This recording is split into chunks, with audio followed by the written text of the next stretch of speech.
مجھے اکثر لوگ پوچھتے ہیں کہ حضرت علی کے زمانے میں ہوتے، تو میں کہتا جی میں نے جنگ جمل صفین نہروان میں حضرت علی کے ساتھ کھڑے ہونا تھا. یہ آج ان سے بھی پوچھیں، یہ بھی کہیں گے ہاں جی ہم حضرت علی کے ساتھ ہوتے. تو سر اس زمانے میں آپ ان لوگوں کے خلاف تلوار اٹھانے کے لیے تیار ہو جاتے، تو آج ہمیں زبان بھی نہیں کھولنے دے رہے. کتنی لاجیکل بات ہے. جن لوگوں کے بارے میں آپ ہمیں زبان نہیں کھولنے دے رہے، ان لوگوں کے خلاف آپ نے حضرت علی کے ساتھ مل کے تلوار اٹھانی تھی آل امیہ کے خلاف، کہ بھی آ جاؤ ہمیں سدھے ہو جاؤ. اس زمانے میں آپ تلوار اٹھانے کے لیے تیار تھے، آج زبان سے بھی بولنے کے لیے تیار نہیں ہے. تو یہ تو آپ کی 2 نمبری ہے. اس کا مطلب ہے آپ اہل بیت کے ساتھی نہیں ہیں. اس زمانے میں بھی تسی جڑا نا ادھر ادھر ہی ہو جانا سی.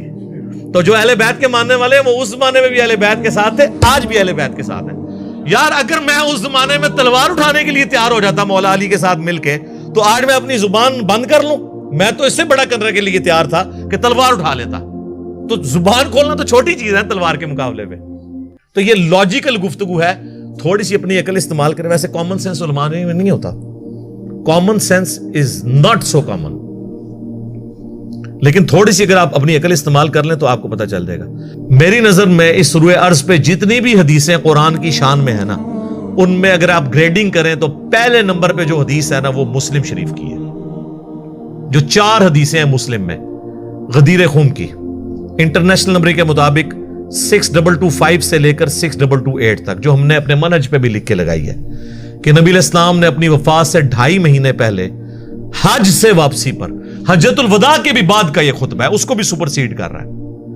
مکے سے مدینے آتے ہوئے خم نامی گاؤں میں پانی کے لیے پڑاؤ کیا. اونٹ کے پلان کا ممبر لگایا گیا آپ کے لیے.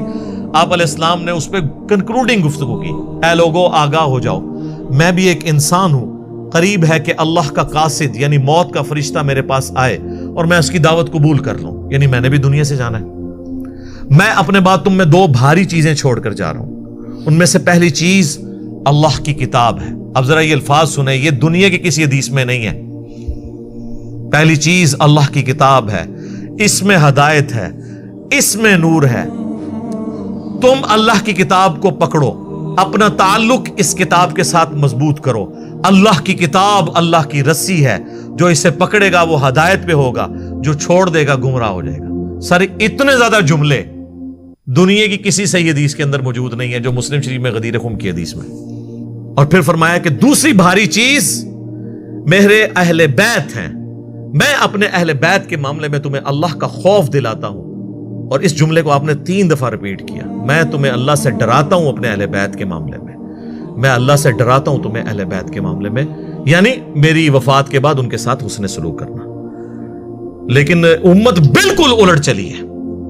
نہ قرآن کو پکڑا اور نہ اہل بیت کو زندہ چھوڑا. دیکھ لیں، بالکل الٹ چلی ہو.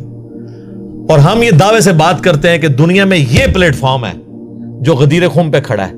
قرآن کی بھی توحید جس طریقے سے یہاں سے بیان ہوئی ہے اور صدیوں کے وسوسے سیٹل ہوئے ہیں عقیدہ توحید کے اعتبار سے، کسی اور نے نہیں کیا. اور اگر کسی کو توحید کا نشہ تھا نا کہ اس نے کیا ہے، اہل بیت کے وہ دشمن تھے، پکے یزیدی پارٹی تھی، آدھی حدیث لی ہوئی تھی.